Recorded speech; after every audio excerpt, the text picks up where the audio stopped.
All right, now to the big breaking news of the day involving ICE enforcement in Maine. Senator Collins' office has just released the news that that ICE operations are ceasing in Maine, or at least the enhanced operations. She says this comes after direct communication between her and Homeland Security Secretary Kristi Noem. Collins says that means there are no current ongoing or planned large-scale ICE operations in the state. It's not clear exactly what that means for what the Department of Homeland Security announced as Operation Catch of the Day, targeting 1,400 people in the state.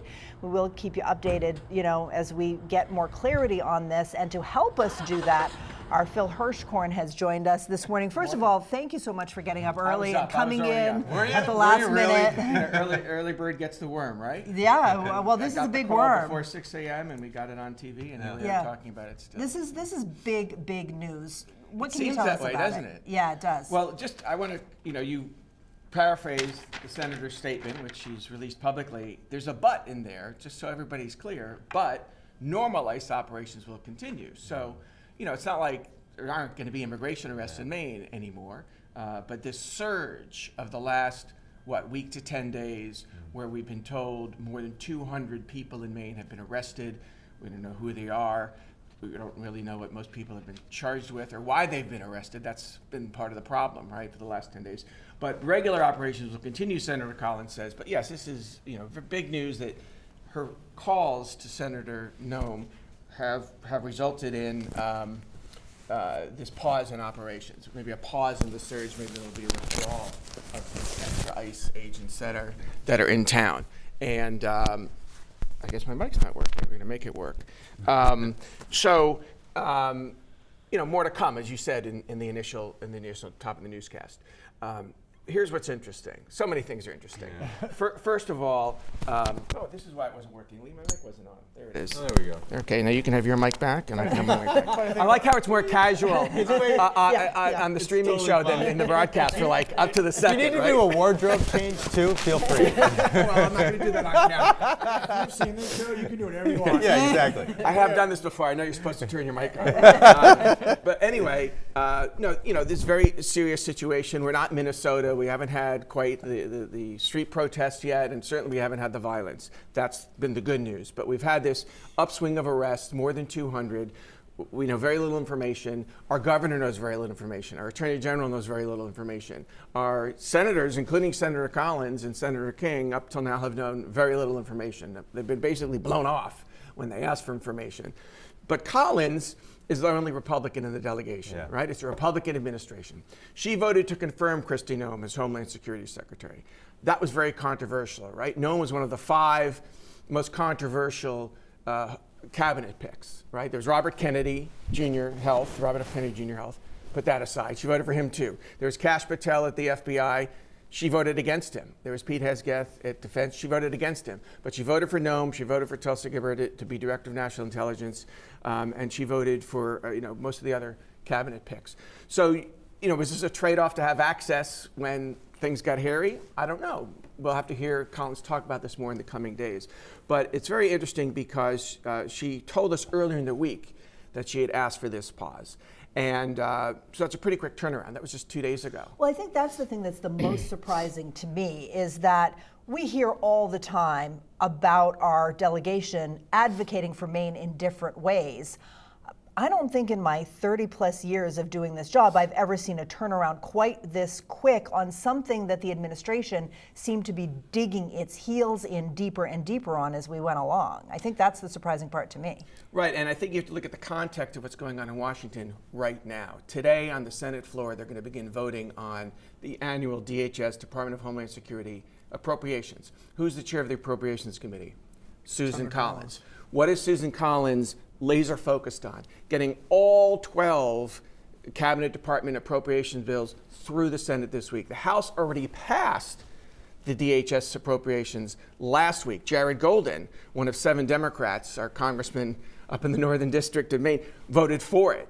And Collins has been very insistent that it would be a disaster, her word, if the DHS bill didn't pass. It wouldn't pass all 12 because remember that little government shutdown we had in the fall? That. We talked about that a little bit. 43 days, 2 months.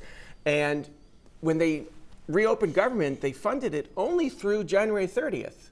Well, when's that, Lee? Is that Saturday? Is that tomorrow? Tomorrow? So they are, on the treadmill scrambling to get all those appropriations bills passed so government can stay open. There's a lot of jockeying going on. So some people are saying, fire Kristi Noem. Governor Mills said that again yesterday. Graham Plattner, who's running against her for Senate, and is planning a rally this morning. So, I was going to bring that up. Like, do you think this coincides with any of that? I mean, tell them where the rally is. Right, it was supposed to be outside of her office, Senator right Collins' down the office. block in downtown Portland, Right. where some other protesters got arrested Correct. yesterday for this, or a couple days ago for the same Yeah. reason. Right. So, I don't know that added to her urgency. I actually think that was probably just a nuisance that he was going to be having one of his crowds on the street. He gets large crowds, saying not only should Noem go, he actually said in a video on X this week that if the appropriations pass, Susan Collins will have blood on her hands, Graham Plattner said, referring to the fact that what ICE did in Minnesota, and if we fund ICE, that was his complaint. So maybe it's that. I think it's really more she's focused on getting the appropriations bill passed. And what's happening is there's jockeying going on, compromising. Chuck Schumer, the Democratic leader from New York, my former senator, is negotiating with the White House to make some changes, such as no more maskless, no more masks rather on the agents, right? They must wear body cams. This idea of warrantless intrusions into homes, that's not going to fly. So they're pushing very hard to put some of these reforms, the Democrats are, into the bill. People like Angus King are on that side. Obviously, he's independent, but he caucuses with the Democrats, and he's been telling us for the last week he wants these reforms as well. Otherwise, he's not going to vote for the bill. So that's the political side of it, right? Let's talk about the human side of it. Not that politicians aren't humans. I mean, that's debatable as well. But there's people who aren't going to work, Phil. There's people who aren't sending their kids to school, right? There are people who are stuck and they're scared and they're inside their homes because ICE is here and they're worried, even if they're completely legal, that it won't matter and they're going to get taken. Does this hour ago announcement let everybody take a breath here and maybe get back to their lives? I think people in southern Maine particularly would hope that. I mean, there was an extraordinary roundtable yesterday with Governor Mills, with our Attorney General Aaron Fry, with 6 mayors, not quite the 6 top cities, but pretty close: Portland, South Portland, Lewiston, Auburn, Biddeford, and I'm forgetting one. Westbrook, I think. Thank you very much. Yeah. Westbrook, where that other TV station is. And so that's where those have all been hubs of ICE activity, like you're saying, people not sending their kids to school, people afraid to go to the grocery store, people staying home from work. Mayor Dion of Portland brought up the fact that estimates are that hundreds of people could be at risk of eviction in the coming weeks because if they're not earning their money or if the breadwinner's been arrested, how are they going to pay their rent? So there's been a lot of concerns about that. And, we certainly quizzed our Attorney General, Aaron Fry, about this. People who have a work permit, people who are an asylum seeker, technically, legally, they're in status. They're not illegal. The administration seems to see it differently because anecdotally, we are hearing of people who have work permits who've been arrested at their place of work. Asylum seekers, they might be here for years. They might have even entered the country illegally. But if they have a pending asylum application, you're not supposed to touch them.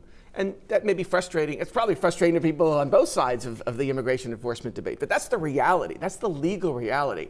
And that's what's so concerning about this surge for so many people, that if you think you're doing the right thing, you're in the process. Attorney General told me that he's heard stories of people who are going to their appointment, that next step to the path to citizenship or a green card or whatever, and then they're getting arrested. That's happening all over the country. And that's the argument that Cumberland County Sheriff Kevin Joyce was just making last week about his employee that was in the middle of doing all the right things, and this shouldn't have happened to Well, him, and was supposedly going to an appointment for the next step in the legal process, and that's when he got picked up. My understanding is, though, that there's no announcement of any change in Minnesota, right? Right, and many more agents, 3,000. We don't know how many are here. Obviously, the 2 deaths, that's terrible. That's what everyone's talking about, and what seems to have made the administration make a slight turn in its tone and approach. But no withdrawal in Minnesota has been announced. The president has talked to Governor Walz. They had a positive phone calls, as they both described it, a day or two ago, and hopefully things will simmer down in Minnesota. But the operation, no, has not been paused in Minnesota as far as we know. Speaking of that, we're all parents of teenagers or young adults. I don't know if your kids came home yesterday from school speaking about this Friday march and Ice Out, it's called. Don't go to school, don't go to work. Correct. Don't. In support of Minnesota and Minneapolis and what's going on over there. Indirectly, what's going on here too. Basically, the kids are going to walk out of school. That's the plan. People are not going to go to work. That's the plan. And apparently there's a large rally scheduled for Monument Square. There's a lot of things here. First of all, with this announcement from Senator Collins, do you think that changes anything on that front? For starters, we start there, and then maybe get into the angle of being a parent of teenagers that are asking to do something like that and go down that path. Well, we'll all have to ask our kids, won't we?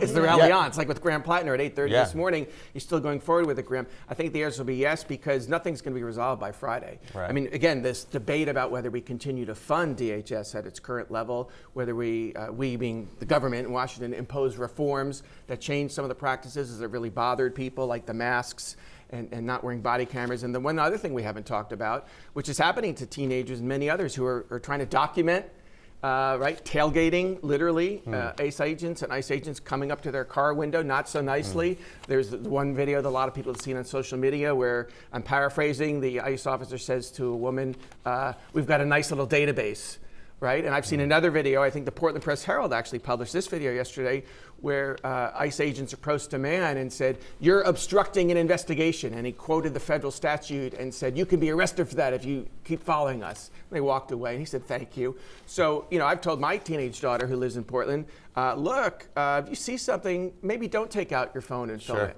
I'm not saying you don't have a right to do that. We all know what the First Amendment is, but you also saw what happened in Minnesota. And some people have been arrested for obstruction. Hundreds of people, members of Congress.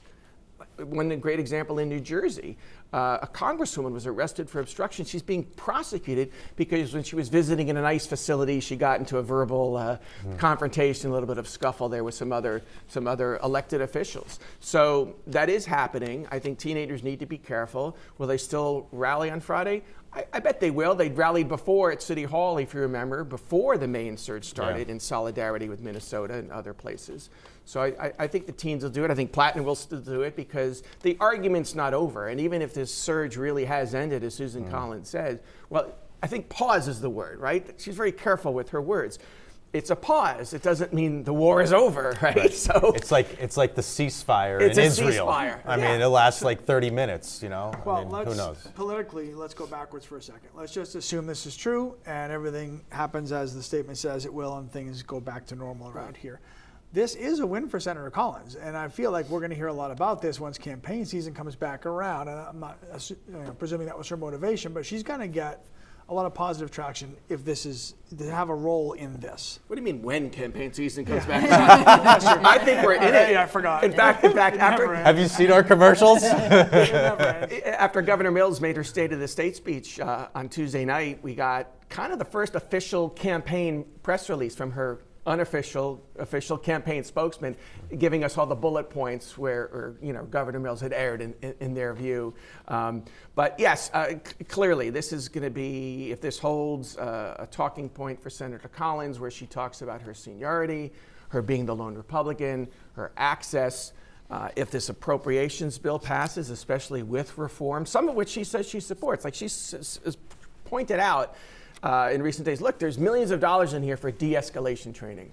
There's millions of dollars in here in the bill as it was for body cameras, which for some reason ICE agents don't wear. I guess they're being filmed so much, maybe they don't need to wear them. But that's the standard issue equipment for police officers all over the country, right? So, she wants some of these reforms also. Now it's going to get caught up in this parliamentary, mess in Washington. Will it pass? Will it pass by Friday? Will a shutdown be avoided? But yes, if all of that is smooth sailing, Lee, I think you're right. This will be a bragging rights kind of thing for her in the campaign that is underway. All right. Well, thank you so much for your I love analysis, having you on here, Phil. man. Yeah. I Thanks, could Phil. talk to you That was forever. fun. This guy's Sure. an encyclopedia. So Yep. thank you for getting up. Thank you Okay, for coming in. I'm going to go